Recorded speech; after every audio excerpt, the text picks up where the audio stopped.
Hey, it's Chronologically Gaming, the only channel that's perpetually retro because we're playing every video game in order of release. Welcome to the beginning of October 1982. We were last checking out the arcade machine. Let's see what our next release is. Looks like we're still seeing the latest release on our Atari home computer, and this is Armor Assault. Let's check it out. Starting with the box. Oh, another one that's by Epix. Well, technically it's Automated Simulations, and they just used the moniker Epix for a while, and it's going to be official soon, but I don't think it's official yet. But a great box for all the ones we've seen by this company. That is fantastic. This one marks our 30th game by Automated Simulations here on the show. It's for your Atari 400 or 800. You only need to expand it to 40K, and you better have a joystick. Man, it is rocking though, war style. Let's flip it over in the back. Designed by John Weber. Way to go, John. Look at all the info it's got. It's tactical, wargaming. Well, technically not wargaming. You're only controlling a few units, not a giant fleet of units. We got color graphics, 12 different scenarios, simultaneous movement, design your own scenarios, and you can design your own maps and characters. There's total customization for this one. Really, really cool. Inside contains a detailed battle manual, game program, map creation, and data files for your computer. What else do we have for Armor Assault? I am not familiar with this one. This one is only found, of all the games on all home computers, only here. It is only on the Atari. That is it. You can't find this anywhere else. Here's one of the ads you would have seen in magazines for the time with Oil Barons and Invasion Orion. And then down there has the spiel about a World War III. Is that what we're going to implement in Armor Assault? Something like that? There's our 5 1/4 floppy disk. We're going to pop into our Atari.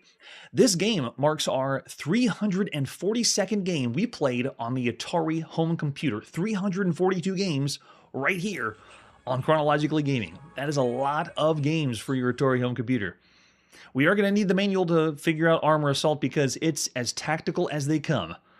Very, very nice artwork on the manual. Tanks, from the first ones crawling across European battlefields in World War I to those zipping at 60 miles an hour on Army test grounds, have held a unique place in modern warfare. Before World War II, armor was traditionally used for... They're giving us a history spoof on what tanks are like because we're going to be controlling tanks in the game. But it's not a tank-style game. It's all strategy. The new Armored Age units, their weapons and tactics are simulated in Armor Assault. High-resolution 1 or 2 player game, computer war game. As a NATO tank commander, you'll engage an enemy on all possible fronts and will fight in the wooded hills of Europe, and the arid expanses of the Middle East, and the battle ranges from holding actions and diversionary maneuvers to ranging all-or-nothing melees. So lots of options here because there's so much you can do to modify the game. You can just start a normal game, but you can modify the map and you can modify the units to make all the changes you want. That's what's cool about this game, the customization. So it's a lot of the manual. I mean, look at this, 39 pages. We're not going to go through the entire manual, but there is much here because it's all breaking down how to design it yourself. You select the scenario you want to first. If you're playing solitaire, which I would recommend you don't. I know we are here on Chronologically Gaming because we don't have a guest, but you got to play with another person. That's the best experience for this game. You answer all the prompts, and it guides you through here in the manual, and we'll be doing that when we boot the game up. You select what map you want and which type of units you want. We're going to go with the stock units that came with the system. And then after that, you go through the plotting phase. You answer the preliminary prompts, and then the map will be drawn on the screen. The game actually begins here. First is mines are placed if you called for mines or wanted to lay mines. Next, your turns are played. So simultaneously, you and your second player will be determining which moves you want to do. But you're just telling the tanks what to do, and then you execute together. So it's still a turn-based game because you're going one at a time. But during the plotting phase, you're plotting at the same time. But nothing's really executed. So nothing happens yet until you decide to put it through. That's true, Chip, too. There's not a whole lot of lore. We more had history for this manual. All right, so we're not going to be plotting mines for the demonstration I'll be showing, but for units, we will be doing that. We're either going to be a NATO or the, I think we're Russians, because it's supposed to be during the Cold War is when this takes place. Yeah, it's NATO versus the Russians. So whenever it's your turn, use your joystick to determine your movements. And over here on the right side, it explains all the different things that happen because you're going to have to program them in using the joystick, you know, where you want your tanks to turn and move. It also shows you the different movement cost over on the far left side as you move your tanks over terrain. And then when it's time to fire, you have to push a certain number of buttons, the red button on your Atari VCS joystick, to know where it's going to fire. So right over here above my head shows you the direction of the fire and how many button pushes. So if you want to fire in a direction 45 degrees right facing, you have to hit the button 6 times. And that's programmed in, and then it'll execute whenever it begins the beginning. That's right. I know, it's predicting what might happen later.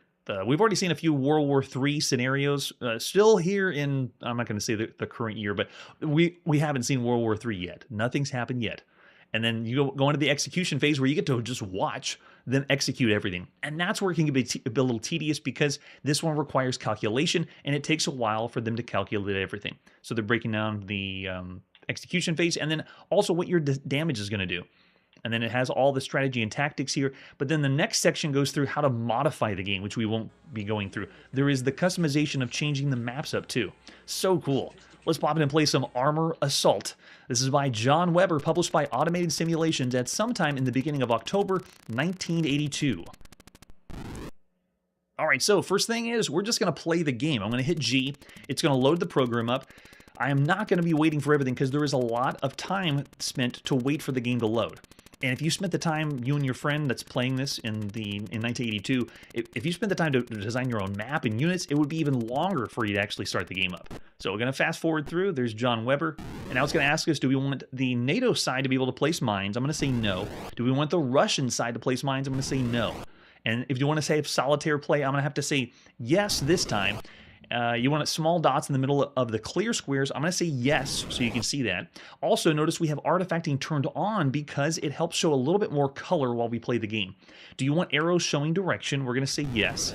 And then now we place the disc with the unit set in the drive and push the red button on our joystick. Now, we're going to use the stock unit set. So I'm going to push the red button on our joystick, fire to continue.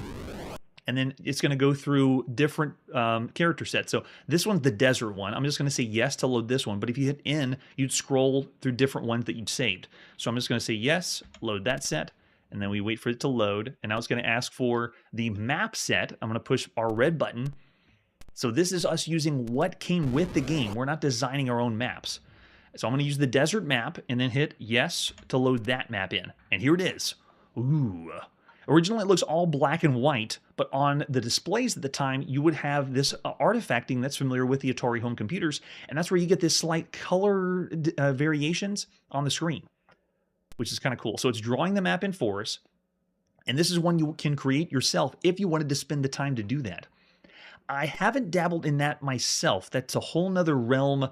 I know we did a little bit of designing our own in the arcade machine last episode. There's a few games that do that already, but games like this, the tactical strategy games, oh man, it's a lot of time spent, especially if you wanted to, it'd be really, really cool, but it is time consuming. So it's still loading us in. The hardest thing about this one, which makes it the roughest bad point of the game, is how long everything takes. It takes time to load units. It takes time to load the map. Okay, so we're in, and now we make the decisions for every single tank. I'm on the left side, I'm NATO, and on the right side are the Russians. And now you decide what units you want to do, and what you do is, after you set their commands, you push the start button on your computer. And I'm setting every single unit that I have on what commands I want them to do. And then whenever I finish my commands, I think that's all of my tanks. Now you can see it switches to the Russians. Now the Russians are making their turn and all of their moves. So this is all based on your joystick movement and how many button presses you do. It's a lot. It's pretty complicated because you have to follow the manual, but just imagine you're controlling and telling all the units what to do with just the joystick. Every other game we've seen that's done this so far is all keyboard. You put on all the commands on your keyboard, and you would also have to do hot seat. So this time you can do it with a friend, and you both have Atari joysticks. You would also have to memorize all the commands unless you have the manual out.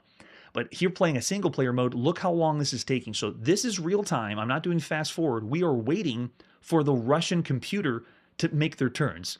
It's us versus the Russians. And we're still waiting. I mean, how long does it take you to do this turn? Or this tank? He's still taking his time. Thanks, Jeff Quest. It does, right?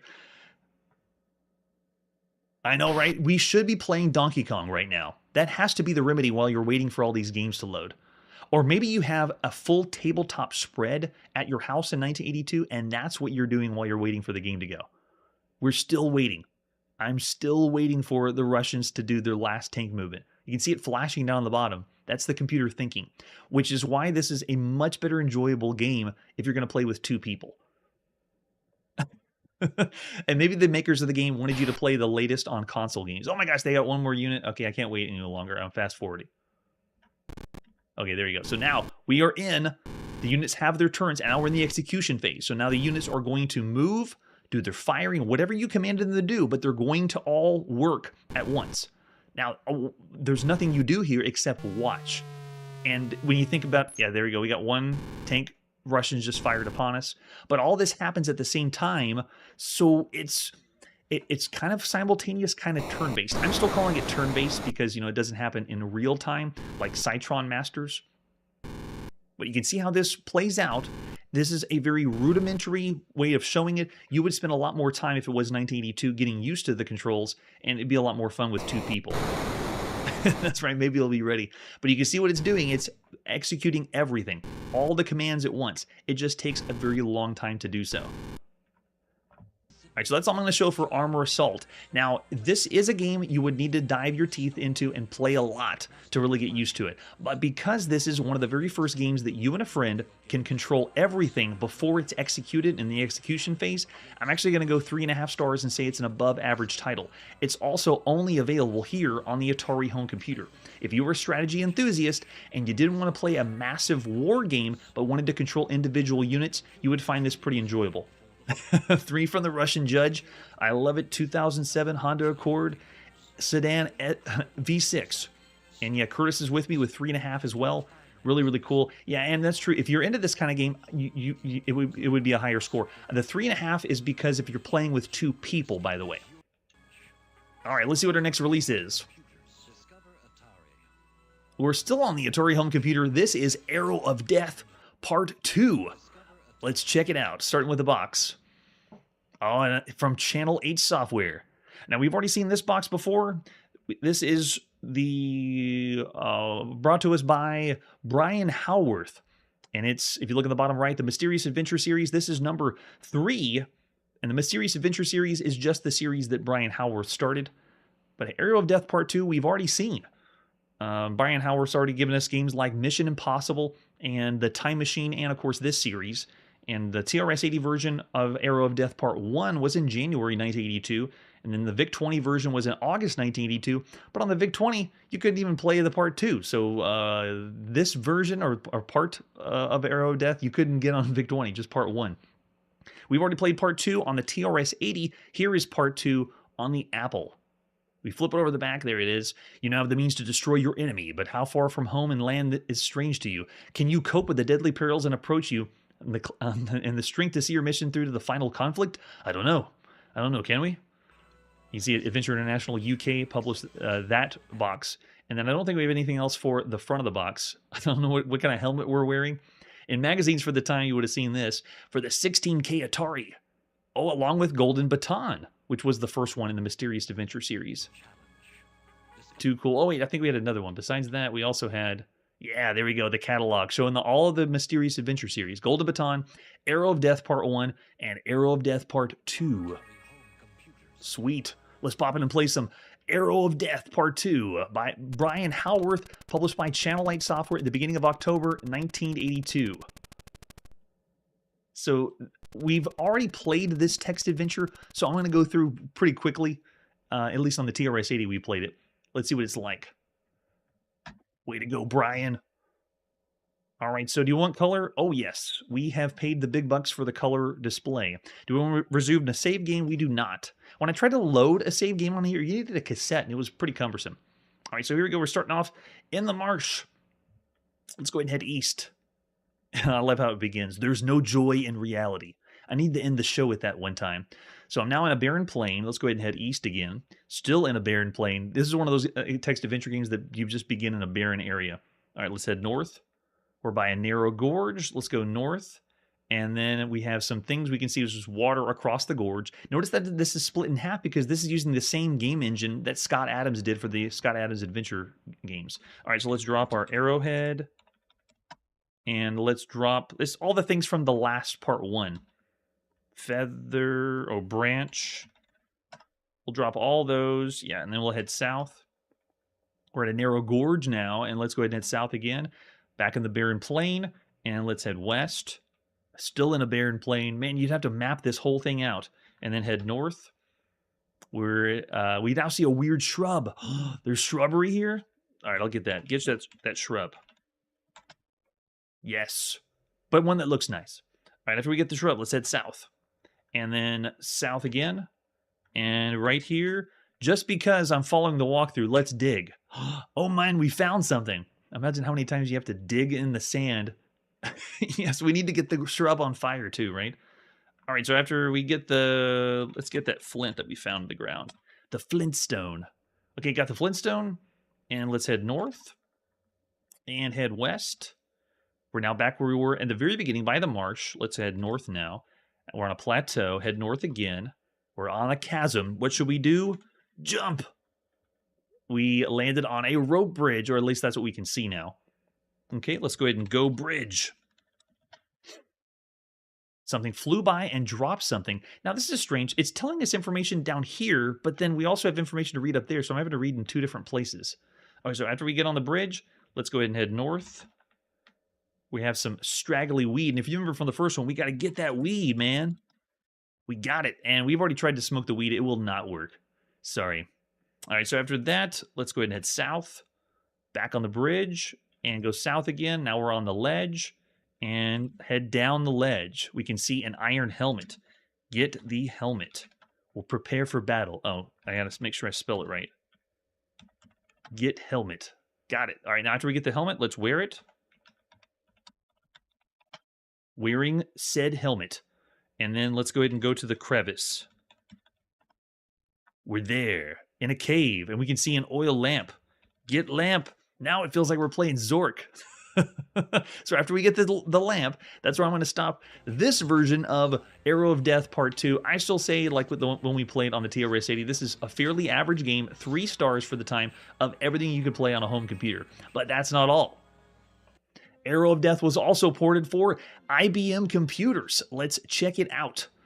The box should look fairly the same. All they did is slap on a sticker that says, oh, it looks like this one has just data jet loading.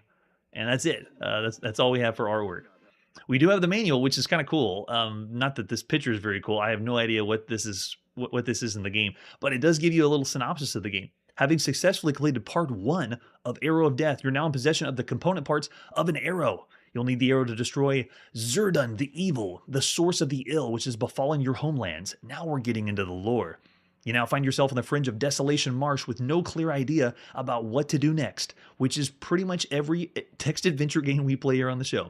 Your main objective is to seek out the only man who's able to create a magical arrow from the parts you now possess. This man is Arnid, the Royal Fletcher. He's been kidnapped by the minions of Zurdun the Evil, who have somehow learned of your intent. You must now set off in search of Arnid the Fletcher. Danger lurks at every step, and your only hope of survival in this quest is to rely on wits and cunning. Your mission must not fail. And that's all we have for the manual. But now I'm psyched. Let's go. Let's pop in and play Arrow of Death Part 2 for IBM PC. Who's with me? We have to destroy Zurdun the Evil. That's what he was called. We almost had a commercial break there.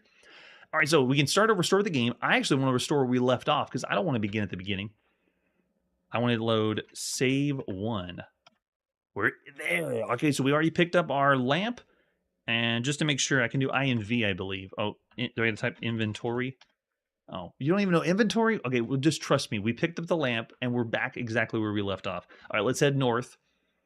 We're now on the ledge, and it tells us where we can go. We're back in the crevice. All right, so let's go up, back where we were before, and then let's go across the bridge. You don't know how to go bridge? What do you mean you don't know how to go bridge? On bridge? By the way, this view that we're seeing is slightly more modern than what you would have played on IBM PC. So the resolution here, I know you might be blown away. Wow, it's 1982. Check out the resolution of that text. This is just slightly ahead of, this is more like 1983 is what we're looking at, just so you know. That's why the text looks so crisp. All right, we'll head back down where you went to, and then go crevice. Wait, you don't know how to go crevice? Climb crevice? Interesting. The IBM version doesn't understand Go. What are they going to look for then if they don't understand Go? If I want to go door, that's what we've been doing since the beginning of time. If I want to go bridge, that's just what you do. Oh, it is interesting. Oh, maybe that's it. Cross bridge. Okay, let's head back up where we were before, and then cross bridge. I don't know how to cross. Well, you know what? I don't know how to play the game then. There we go. We'll cut off the side. Does that mean the left side was cut off because maybe it was cutting off the left side?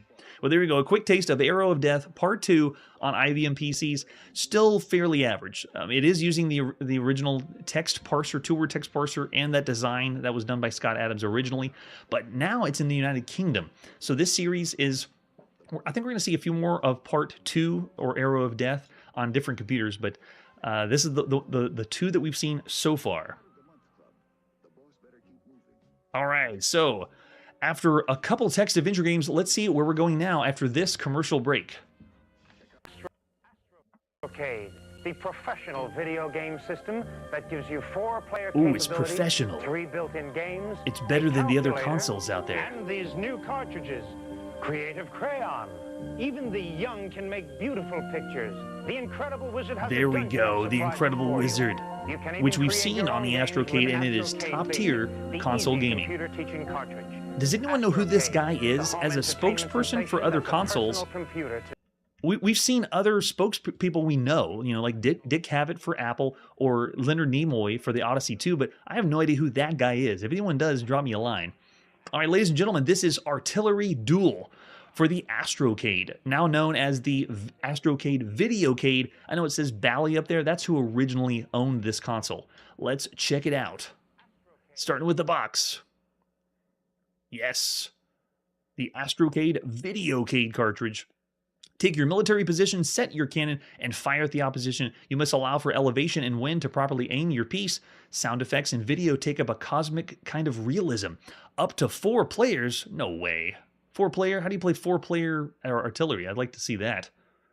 So this marks our 30th game on the Astrocade. Only 30 games up to this point on this home console. The little home console that couldn't. And what else do we have besides the box? And there it is. There's some screenshots of zoomed in what the Bally Astrocade looks like. You have lots of numbers, but they're only on the system itself. The controller is very nice. It has a trigger and an analog at the top. Allows you to twist back and forth. Cart number 5005, or just the designation for it, with an example of a screenshot. Let's see how to play some Artillery Duel. Excellent war artwork there, and actually shows the same user interface from the game at the top, with an example of the screenshot too. Square off for an exciting duel of skill and cunning as you plan and carry out the destruction of your opponent. Check the wind, make critical adjustments for barrel angle and powder charge, and fire. The final explosion leaves no doubt as to the winner. Random terrains ensure that every game is different. A fantastic party game that's absolutely addictive for 2 players or teams. So that's what they meant. It's not actually 2 controllers. It does have 4, but you only need 2 for this one. There's our loading instructions, and then to play with 2 players, you set up... Okay, it's how to set the monitor, thanks. Full controls and realistic sounds puts you right into the action. This is an artillery-style game. We've seen plenty of them here on the show. This one marks our 16th artillery game we've seen. But, I mean, if you wanted to count mainframe games, there's 30, easily, artillery games out there. On home consoles, though, artillery's a little far and few between, and we'll get into that a little later. So we choose Artillery Duel from the main game. It's going to draw the terrain, and then the control panel appears at the top, showing the different buttons you need. This one actually has a lot of text to describe something very simple. So when we get into the game, it works great with the joystick. You choose the different rank you want for each person. Most notable is the size of the destruction pattern made by the impact of your hit. So if you make it easy, you're going to make a bigger explosion, but if you make it hard, you'll make smaller explosions. Private has the largest pattern, and Private has the rank with the best penetration through the terrain without hitting anything. So that means you can do a little bit of handicap for a younger sibling if you play. Wind can change up to 5 miles an hour for the general rank. Oh, and also it affects your wind, which is kind of nice. So even if you're playing one against the other, you can change the difficulty between the two. The gun may still fire even if it's damaged. It takes 50% damage to destroy a gun and its ammunition. So it means I get several hits to make it be destroyed. And then they break down the points and then have some strategies for winning here in the manual. And if you want to play it again, just wait for another game to start. It'll happen automatically. This one, you have to play with another person. which harkens back to the old console games where you had to have 2 people. If you didn't have 2, then you're out of luck. And that's the same here. Let's pop in and play some Artillery Duel. This is by John Perkins of Perkins Engineering, published by Astrocade in the beginning of October 1982. So here we go. We can use this all on the joystick. I'm going to go, actually first, I forgot, you have to have 2 joysticks, so I got to plug one in. We don't have a second joystick in there. All right, now we're ready. We have our second joystick so we can play Artillery Duel, and now, using the joystick, you just select Game Mode 1, and then fire the trigger, and now you pick what rank you want the player 1 to play as. Let's go with Private, Easy rank, and just so you can see the difference, let's have player 2 play as General, harder difficulty. So it's an artillery variant that allows 2 different modes of play, which is kind of cool. I love it. Yes, people were the AI back in the 70s. Nice. Here's the sound. We got our soldiers marching in. What a way to present the game. This is still an artillery game, but look at this. We got animation. Look at that. They coming over the hill. Whoa, too cool. Oh, nice. And then they take their positions, and then player 2 comes in. It's kind of a long opening, but you got to admit, right now, that's pretty impressive. Thinking of all the other artillery games, none of them have looked like this or were presented like this. Isn't that so cool? All right, it is artillery, 1 person at a time. We start on the left side. I'm player 1. This is all controlled with the joystick, so notice the interface. I can select what barrel I want or how powerful, and then, where I want the barrel to go. So check it out. You can watch the barrel move real time down the bottom. Let's fire a little bit higher, and let's try powder, yes, 7. Look over on the far right. That shows us our wind and what directions it's going, and it even has a small TV cam with static. That's so cool, showing the other player. All right, let's fire and see what happens. It's going straight up. Come on, the wind was blowing a little bit. Looks like was too far. Listen to the sound effects. Wow. Can I just say it's the best looking artillery game we've ever seen? All right, here we go. The wind is down to 0 on the right side. So here's player 2, which means I got to control their angle of gun. I don't think I can make it past the green. All right, and let's just crank this sucker to 7.5 and go. Oh, it did it. Went over the top. Let's see how far it goes. This is the cool part of artillery games, the anticipation. Oh my gosh, that's so close. And the impact was a little smaller for the general level of play, which is the more difficult one. Okay, so let's do it again. I need to go a little more powder, I think, is all we need on player 1. So fun. Okay, let's try 7.6. Ready, set, go. That's awesome. So for home gaming in general, or console gaming in general, this is really cool. Artillery, this is technically not the first artillery game. Human Cannonball came out on the Atari VCS in 1978. So that was the first kind of artillery-style game for a home console. But this one is the second, but this one's true artillery. We're not shooting anybody out of cannons here. All right, so all we got to do is give me a little bit of power. How about 7.6? Go. Come on. Oh, I didn't check the wind. Did the wind change? I should have looked before I blasted, because General's got to... Oh, that might be it. Get him. Yes. Oh, look at it. Blew the turret off. Does it still let me fire?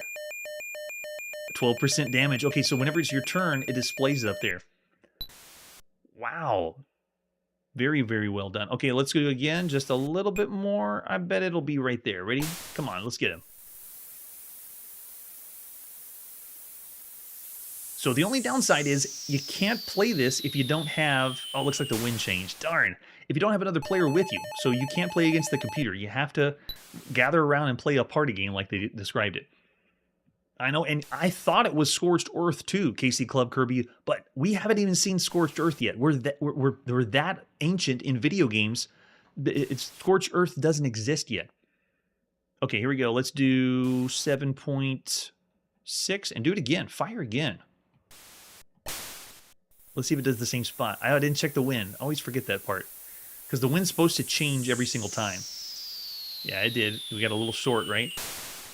Look at that. So close, though. It's awesome. I know the presentation is really, really nice. And there's not a lot of competition for artillery variants or strategy variants like this. This is awesome. All right, so let's go 7 point. Okay, we got more wind coming at us. Let's do 7.9 and go. Hopefully the wind won't blow it too far. I could also change the barrel to go a little lower. Oh, that might go it. Does it go through the grass? That's still hard to tell. I think the grass might be part of the terrain, which is a nice touch. Okay, so winds change to 7. Okay, that means we should be good if it went that far. Let's see if it just fired that one off. Nice. Yeah, the interface is also more advanced than other games we played on home consoles. Oh, that's it. And now it's going to give us a status of the damage. We have for player 1, 36% damage. So it's also better because you're not going to blow up instantly. When we played other artillery games, if you make the shot, then they're just gone. That's awesome. So it is random terrain like most artillery games, and there's only one other game on any home console, which is Human Cannonball on the Atari VCS, that this one would compete with. I gotta say, I'm impressed. For a home console game, this is excellent. Very, very nice. I'm looking over the chat. I already see 4 stars for sure, and then 4.5 that love artillery. Mainly seeing 4.5 as well. I'm actually seeing some people out there saying this is one of the best games on a home console. Are you saying that this is one of those games that's going to compete with the games on the ColecoVision that's available right now? Or some of the ones we've seen on the Intellivision? I wouldn't be that generous. I would say this is a very, very well done game, and the presentation is really, really good, but I wouldn't call this one of the best games ever because you have to have 2 people to play. But I still call this excellent. 4 stars for all the games you could play right now on any home console. But for the Astrocade, this would be an easy, this would be 4.5 or 5 for sure, because Wizard of War is really, really good as well. But Artillery Duel, I'm pleasantly surprised at how good this is. That's a good point. There is no artillery on ColecoVision. If you want to play a true artillery strategy game, though, this one's it. And if you think of all the games that you would want to play, are there artillery fans out there that would dig this? So cool. I love it. Well, that's where we got to put our video game playing on pause and play another day. Maybe we'll find something else or unearth something that we've never heard of before, like we did tonight. Next time on Chronologically Gaming, we're going to check out the fall issue of the Atari Connection and possibly get to a new release on our Intellivision. That's it for today, and like I always say, video games will never fade away. Hey everybody, thanks for checking out the channel and joining me on my quest to play every single video game in order of release. We'll be streaming live every weekday at 9 p.m. Central, so join us and let us know if we missed any games along the way. This video would not be possible without Launchbox, RetroArch, and MAME. Tell all your friends there's some crazy guy named Chronologically Gaming trying to play every single video game. We have links down below that'll send you to places like our Discord and Patreon, and one that says all the video games we've ever played. If you go there, it's a list of everything, and you can click right to the game you want to see. Chronologically Gaming is the name to look for. We are Perpetually Retro, and we will catch you next time.